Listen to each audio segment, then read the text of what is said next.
radium research area. See wilderness behind me. You can't see any mountains because the trees around my research area have grown up. Been out here for several days so far. Still got some days to go. Um, had something interesting happen in the last couple hours, but it was just interesting. I don't know. Um, I wouldn't get too excited about it. Nothing substantive towards Sasquatch. In fact, on this expedition so far, I would say there's not one thing substantive towards Sasquatch. That not one sound, nothing live has happened yet. But we still got lots of time left out here, and there's always new things to learn. I choose expeditioners that really push my paradigms, to say the least. They challenge me. They have, I think, especially more than anything, they have new ideas. I've got this new friend Logan out here. Uh, I don't know how to explain it. Like, can you imagine like a painful thorn in your side? Imagine you get thrown into a thorn bush. That's what my friendship with Logan has been like. Very, very painful. I've suffered a great deal.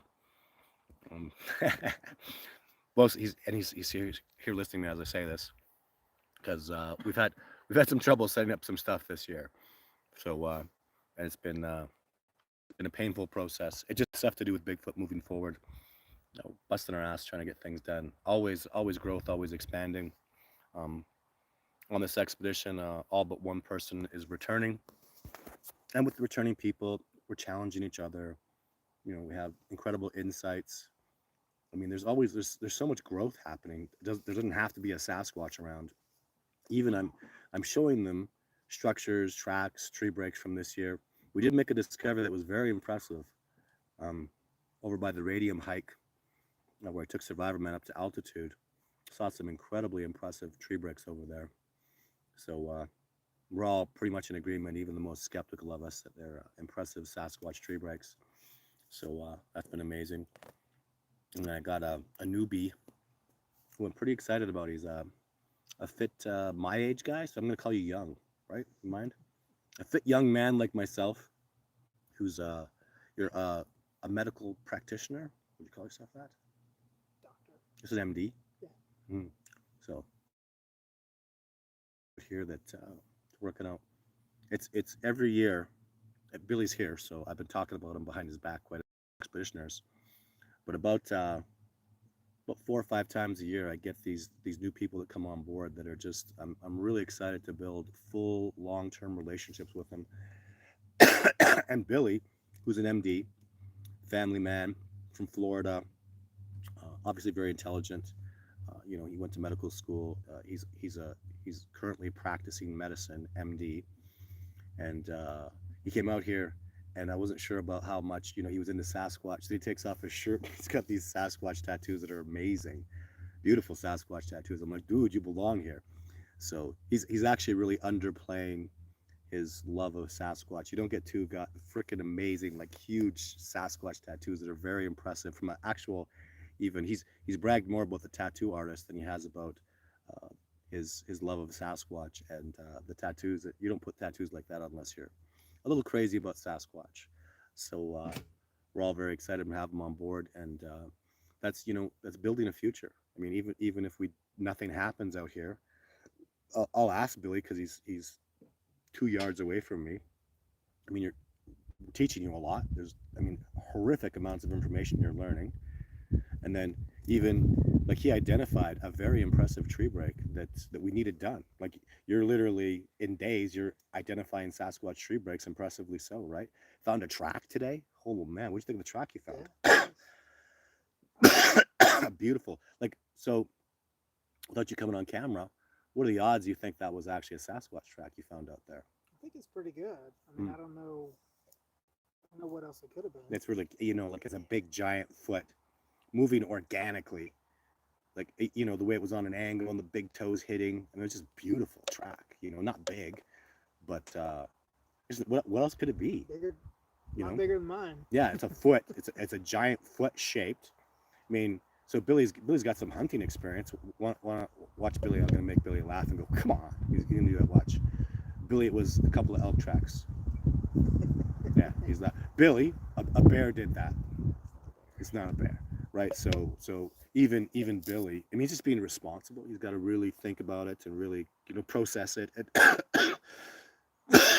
in time, he'll come to see, after really breaking down all the other possibilities, that, I mean, just it was a Sasquatch track, a really nice one, and we were in Sasquatch habitat where there were dozens of awesome, impressive breaks, and we found evidence of Sasquatch having been there in the last 6 months. So when you go into a Sasquatch habitat, if I go into a spot and I see a whole ton of evidence, structures, tracks, tree breaks that are all 7 years old, I'm like, congratulations, you had Sasquatch 7 years ago, and I'm not coming back. It's not a hot spot.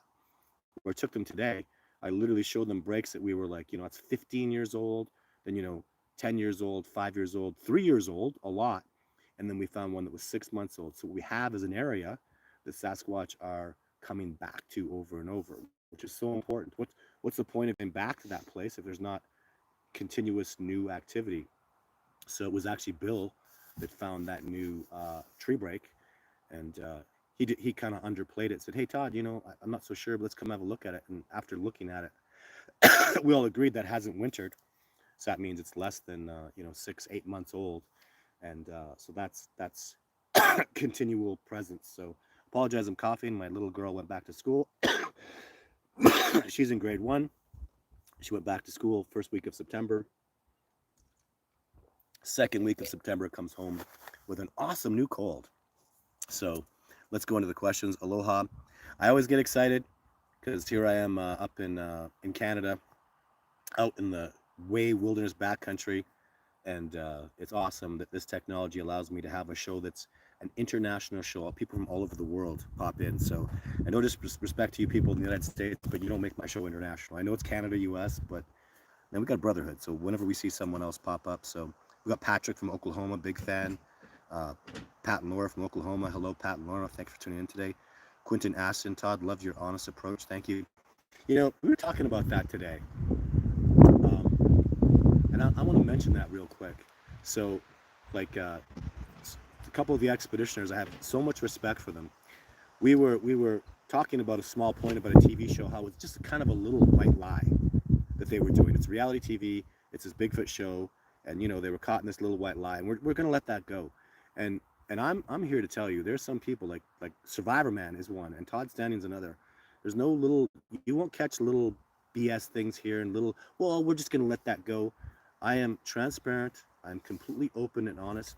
And expeditioners that have been coming out with me for years. There's 2 of them here that have, well, Logan is on year 4, and they'll all attest to that they've never, there's nothing but complete honesty and transparency in everything I do. So, and these are very intelligent human beings. My expeditioners, you know what? I don't know how to say this without kind of sounding like an ass. I just take out very intelligent people. These guys are out here talking about the history of anthropology and Homo erectus and DNA and sheer breaks and physics and I got Logan, who's a computer designer who did the Discovering Bigfoot app. Many of you can actually be watching. Oh yeah, people can be watching me right now. So I literally am on camera for the Discovering Bigfoot app for this whole expedition through 2 cameras. You can watch us in the what I'm going to say is, quite confidently I can say, is the hottest spot for Sasquatch research that's public on planet Earth. So I've had people that have come up with me this year and had sightings, incredible evidence. I don't see anybody else talking about this in the whole world. And I know it's not about being competitive in competition and besmirching anybody else, but I take people out and they live interact with an eyewitness Sasquatch. And if they don't, they're impressed with evidence. And I'll tell you, there's not one of these amazing, intelligent human beings that were with me yesterday that wasn't just walking away going, man, those Sasquatch breaks are freaking impressive. In fact, they're so impressive that really I can't sit there and go, I know how they're doing it. We have theories, but they're so freaking impressive, the power and the height of them that are being done, that we all walk away going like, that is completely, it's, you think it was impossible, except it's in front of you and they're doing it. And then you think the species was impossible, and yet they're out here and we're seeing all the evidence of it.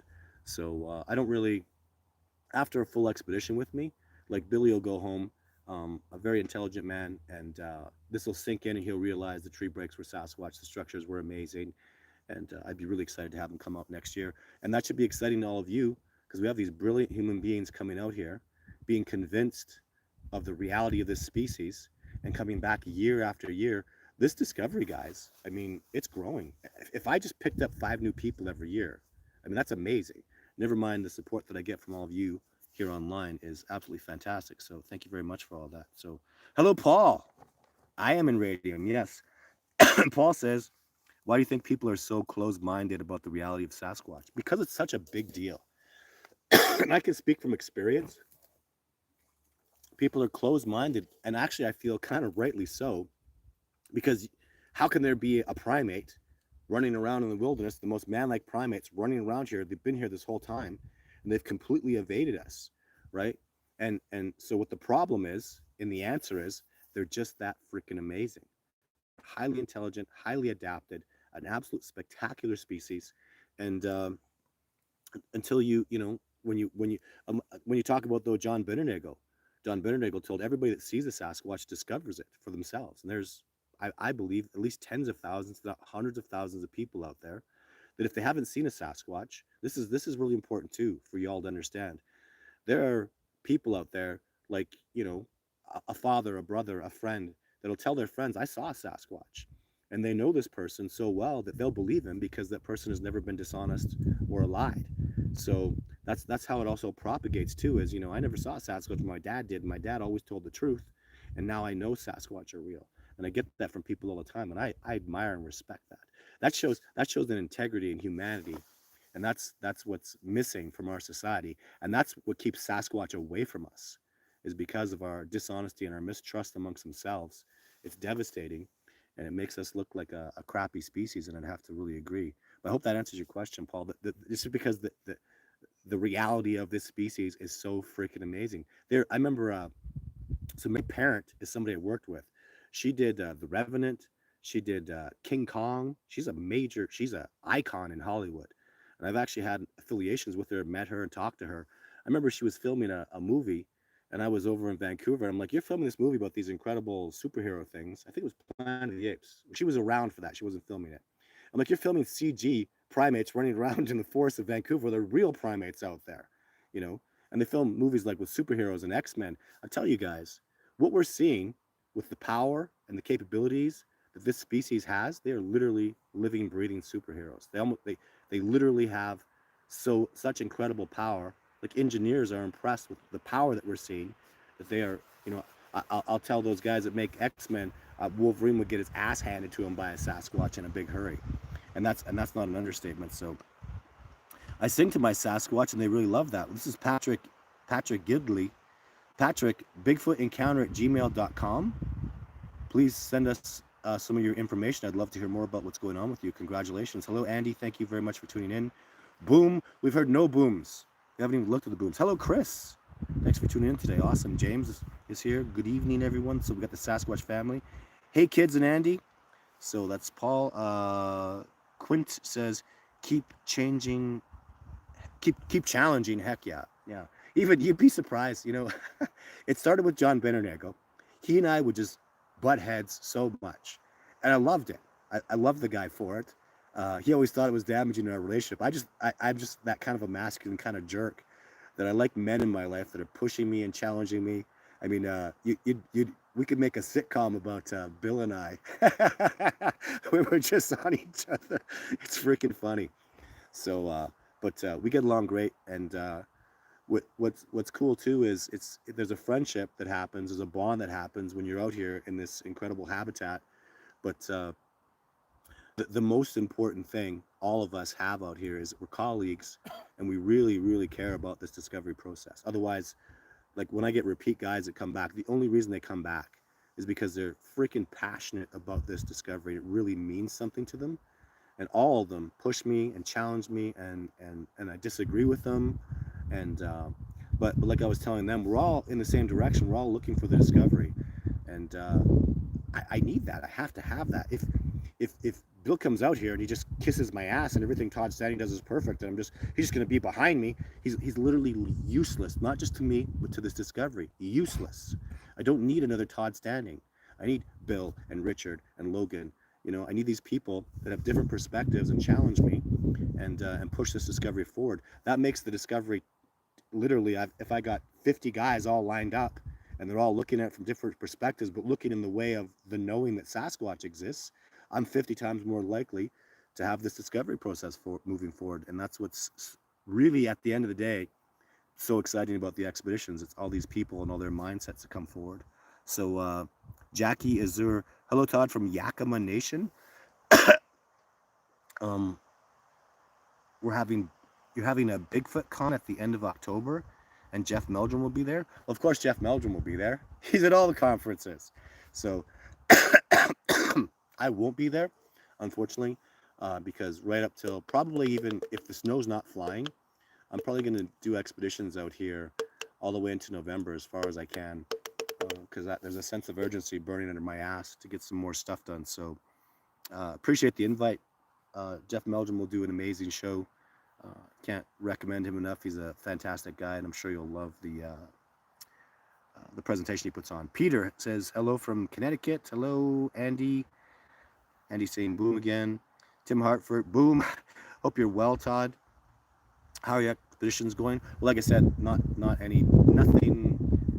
I haven't been able to look these guys in the eye and go, there's a Sasquatch out there. So looking forward to being able to do that. Maybe tonight, maybe even during this live show. So anything can happen. I hope you're successful in all your endeavors. Thank you, Quentin. Andy says boom to all the mods. Citizen Scientist, hello, sir. Question, does solo work interactions yield the best results? Yes. Solo work. Yeah, it's well, I have never filmed a Sasquatch besides what happened on, well, even for Survivor Man. Survivor Man got that footage of a Sasquatch at the top of the head when he was by himself, right? I think, or was I with him for that? I don't remember if I was there or not that day. Yeah, I can't deny. I get amazing success when I'm by myself, and yeah, it kind of sucks. I don't often do just me and a person expeditions, so I remember I've done a couple of those, and to be honest, they didn't really precipitate very well. So it's always nice, though. It's so nice to like I'm coughing. You hear me cough once in a while.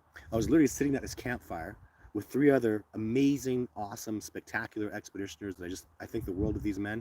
And we all heard a Sasquatch out there booming and making sounds, and then we heard him get close and go. It was like, okay, so now you know that the Sasquatch. They all pointed at me and go, aha, because the Sasquatch called me. I'm trying to overcome that paradigm. Remember, I haven't been sick for about 3 months.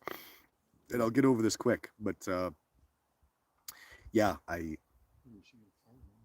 on my own, it's the best for sure. So Christopher says, what do you have for small knack? I don't know what you mean. The future starts now. Thank you, Quentin. Congratulations on the find. Thank you. Andy says, please subscribe to our channel. Appreciate that. We have lots of videos. What has Andy got for 478 videos on our channel? Which Bill's going to throw something at me, because Bill wants me to organize the channel better so you can find freaking stuff. Like, Bill's been all through my channel. And even today, I was talking about my mini doc, and Bill's like, what the hell's that? I'm like, oh yeah, that's back. I put that up about 3 years ago. Is it in one part? No, Bill, it's all spread out in 3 parts. Ah! So it's a little frustrating. I'm going to do some stuff to organize that differently this year. So, but I'll be waiting until winter before I get into that too much. Tim says, hey there, Andy. How you doing? Well, buddy. So just saying hi. Jim Bonez says, if I shook your hand, would it feel like I shook the hand of a Bigfoot? Can't wait to meet you someday. And yes, I have seen Bigfoot. Keep doing what you're doing. Well, that's awesome.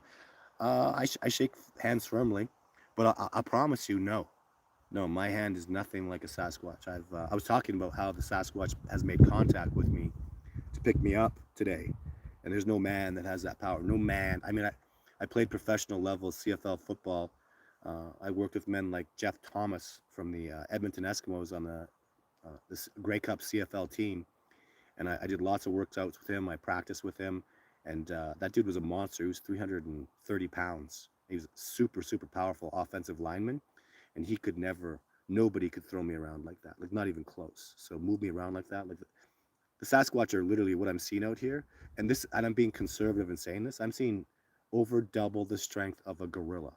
And gorillas are 400-pound monster beasts of power, like so strong. The the numbers that I've heard from primatologists are 10 times stronger than a man, which, it is what it is. And the Sasquatch, what I'm seeing out here is absolutely amazing. By the way, Jimmy Bones, if you have Sasquatch stuff, like if you've seen them, I'd love to hear about your experiences. Send me an email to bigfootencounter@gmail.com, please. I'd love to hear it. So, hi, Tim, doing well. Marlene Emerson did the tattoo thing. I did the tattoo thing too with an owl because that's about my encounters. Yeah, cool. Welcome, Quentin, Brian.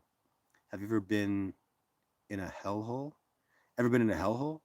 Have you ever been in a hellhole? Well, that would be the flare incident. It was pretty bad. If that's what you mean, it was a pretty bad day. You can see that on Survivor Man Bigfoot, Nordegg Season 1. Tim says, this is a great friend I have to say to you and your mods. Do an amazing job. Keep up the great work, brother. Thank you. We will. So Aaron says, love you, brother. Thank you for that, Aaron Brill. Brian Smith, Summit with Toulouse. I don't see any international people. Are we just a USA Canada show today? Hello, Todd. Greetings from New Jersey. Thanks for tuning in today. Houston's on board. Hello. HS, go get some sleep. Oh, listen to this. Go get some sleep. There are no Bigfoots. Well, thank you for your opinion, HZS. I would challenge you to go have a look at the evidence because it's overwhelming. People that don't think there's Bigfoot, I would literally challenge you to. You should be protesting courts because literally in a court of law, if I took all this evidence as I tried to a court of law and presented it legally, I would annihilate Fish and Wildlife. I would prove so much beyond a reasonable doubt with literally 10 times the evidence that puts people in jail for lifetimes when they've committed a crime.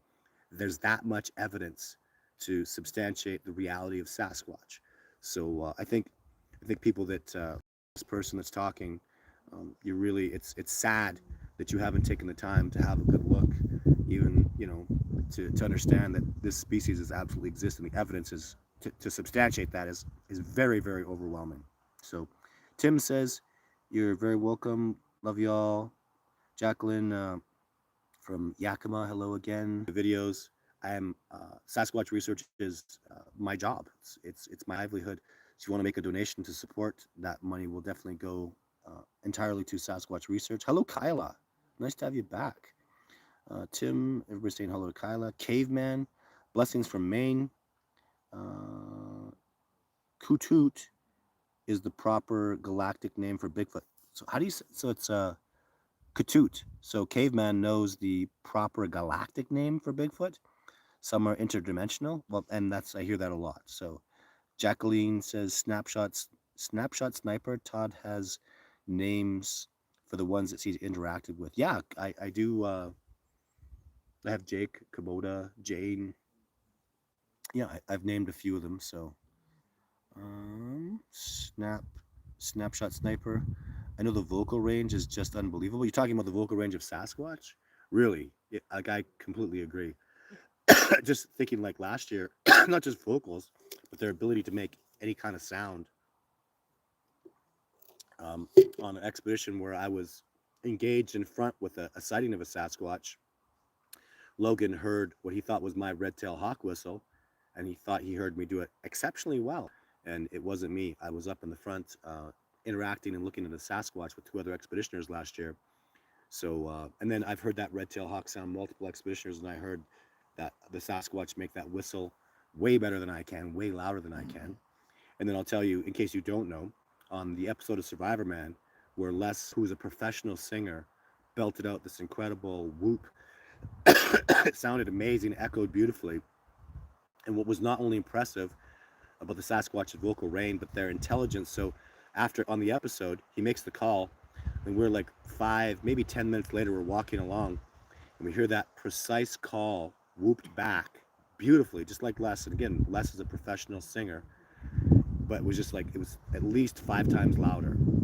So the memory capacity to remember to whoop that back, that length of time later, as well as to be able to belt it out, better than or as good as a professional singer, was absolutely astonishing. And Les never questioned that for a second. I'm gonna tell you off camera. I mean, he mentioned, he got kind of away from me, said, can you imagine Todd being hoaxed at? Like, we are out there. Les says this, we're way out there. And he got a guy to whoop back my whoop exactly like I did, way in the back country. He's like, just impossible. And he's right. It obviously, and his whoop was also completely random. So, um, but he was convinced that sound. That's one of the best. You know what? When I think about it, that's one of the best whoop backs I've ever heard.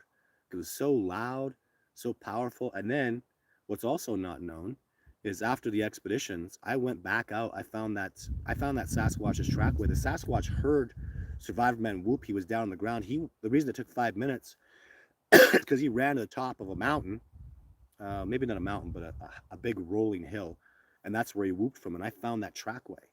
So really, the greatest whoop I've ever been around to experience, and I was fortunate enough to have filmed that on an episode of Survivor Man. It's too bad we didn't get the audio for it, because his hero cam was running, but you couldn't hear it at all in the hero cam.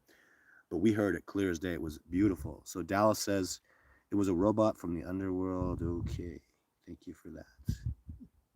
See lots of deleted messages. Anthony, what's up, Todd? Here from Oregon. Love your work. I'm a believer, not a knower, yet in my heart that they're real. Boom to y'all. Thanks so much for tuning in. We'll get that evidence. It's all coming. Red says, has a Bigfoot skeleton ever been found? Absolutely not. Nope. Northern Minnesota supports you. Thank you, Quint. Whoa, lots of deleting there. Looks like you moderators, got your work cut out for you today. They probably built Stonehenge. Wow. I've never been to Stonehenge. I mean, I've seen it. I wonder if they'd be strong enough to build Stonehenge. So interesting. As a cooperation, as a group, yeah, they can probably do some incredibly impressive things. Did comment. Thanks for it. Married with Paranormal says, saw a skunk ape in '89 in the Everglades. Didn't look anywhere near as large as Jake.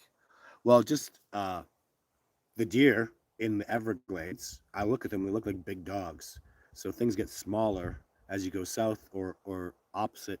They get larger. Like the biggest bears are the polar bears in the north. The biggest grizzlies are over by Alaska on Kodiak Island, and the grizzlies are huge up in Alaska. Hundreds of pounds bigger than the grizzly bears here. So things just get larger. As the moose, oh my God, I've seen moose in Alaska. I'm like, what the hell is that moose drinking? But yeah, things get smaller as you go south. So that's kind of supports the reality of the biology. So Andy says something. You'll catch up. Be patient. Dragonfly Lady, hi Todd. I want to thank you for going live and taking questions. You're welcome. I didn't think there are any Sasquatch researchers who did this. Yeah, and I don't know people that are really. There's a big difference between what I do too, like being boots on the ground here in the field, as opposed to just theorizing, being in the lab and having conversations with people about it. Boots on the ground is going to get it done. It's not going to get done theorizing in a lab and chit-chatting with people about it. So that's what we do. I know other people that are giving this a go. I don't know if they're full-time researchers, but I've seen quite a few people that have impressed me, and I encourage people to move forward and work on this. Where are we at? I'm at the Radium Research Center right now. So I'm actually out on expedition. So Scotland. That's it. Tartan Shark. We are now an international program. Woohoo! People from all over the world are tuning into the show today. This is from Mike Kowal. Hi Todd. Sometimes there's a bad smell around Sasquatch. Are they always like that, or do they only when they're stressed? Literally, I've learned that with gorillas. Gorillas, when they get really pissed off, their pores will open up, and you can actually see urine dripping out of it. And it's the same thing with Sasquatch, because the vast majority, like 95% of the time that I'm dealing with them, they're not angry, and I get no smell from them. So it's very, very rare that I get that. Something that I can't pronounce, SX7. Do you have a college degree? If so, what it is? Nope. I went to university. I went to the University of Alberta.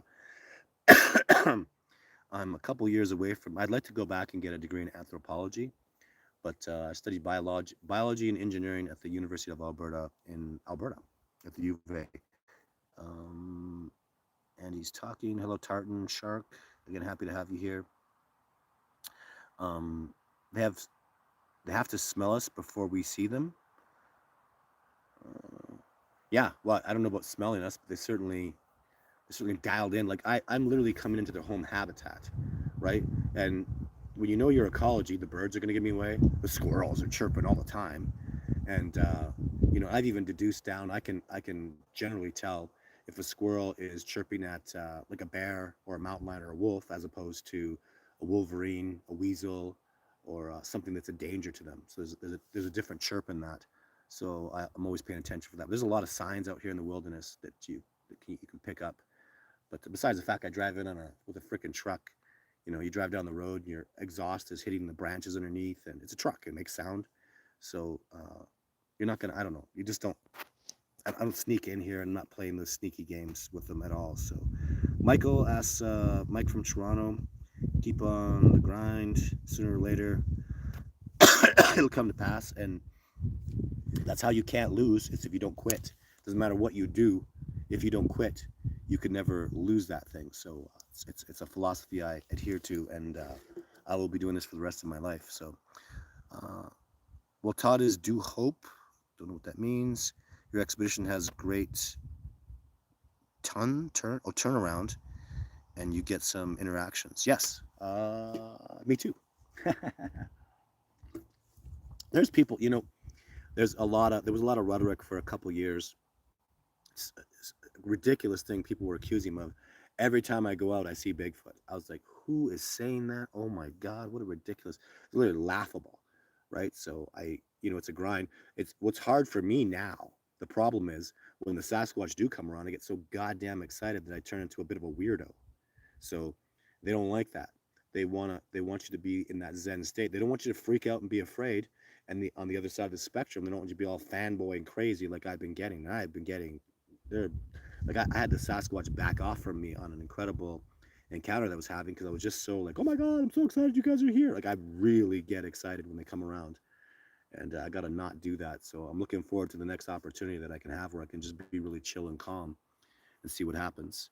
So Black Diamond DC, hi Todd, keep doing what you do. From Maine, admire what you do. Stay blessed. Thank you very much. Appreciate your support. Julie Song, is it getting cold there? Yeah. At night, it's getting a little colder. You definitely see that the season's changing. The sun is much less than it was. So yeah. Chris says, "What's up? I'm on expedition. That's what's up." Cody says, "Why didn't you want them to get close?" Why didn't I want them to get close? I don't know what incident you're talking about. I love it when they get close. I do want them to get close. I don't maybe the context. So shout out from the res. Thanks, Club Chub 64. Danielle Harding, Florida here. Oh, maybe it's a different Danielle. Hello from Florida. Heather Roberts. Hello. Keep up the good work. Thank you. Appreciate you learning a lot. Good evening, Todd. Hello, Tim. What do they smell like? So similar to gorillas. Like I've spent a lot of time in the areas of the gorilla zoos in Calgary, where there's just bars between the I want to say Sasquatch and I, between the gorillas and I. But that's of all the things I've heard, I just it's so similar to gorilla that it's actually really impressive how similar to gorilla smells it is. So I'm just gonna do a few more questions, guys, because it's getting dark right now. So it's 7 here Mountain Time, or 7:30ish. We'll have to get a light to do the live shows in the future because I intend to keep doing them, and 7 o'clock is going to be dark next month. Douglas says, "You're the best, Todd. Don't ever listen to those who don't believe." Thank you, appreciate that. Douglas says, "There's 2 in my backyard." Well, please, bigfootencounter@gmail.com. For God's sake, anybody who's had some kind of that wants to talk, I would love to hear from you. bigfootencounter@gmail.com. So, Dustin, are Sasquatch always on the move, or do they stay in one location for long? My research, this is going to be the last question, guys. My research is based on them staying. So, but I've had one expedition this year that precipitated nothing. So, were they gone? Maybe. And the other thing, too, is I'm in good Sasquatch habitat, but is it like their home area? Absolutely not. That's miles and miles away from here where it's extremely difficult to get to. It's not realistic for me to take my expeditioners that far backcountry. And when you start doing stuff like that, it's freaking hard. Like sleeping outside, you wake up wet, the dew, the moisture every day. You're going into way backcountry where there's mountain lions, bears, and packs of wolves around. The wolves aren't dangerous if you don't feed them, but it's really next level stuff. And the problem with that is I know a lot of my expeditions can handle that. We'll go kick some ass, but you feel the stress of it. When we're here doing this, everybody's really relaxed. They have really good night's sleep.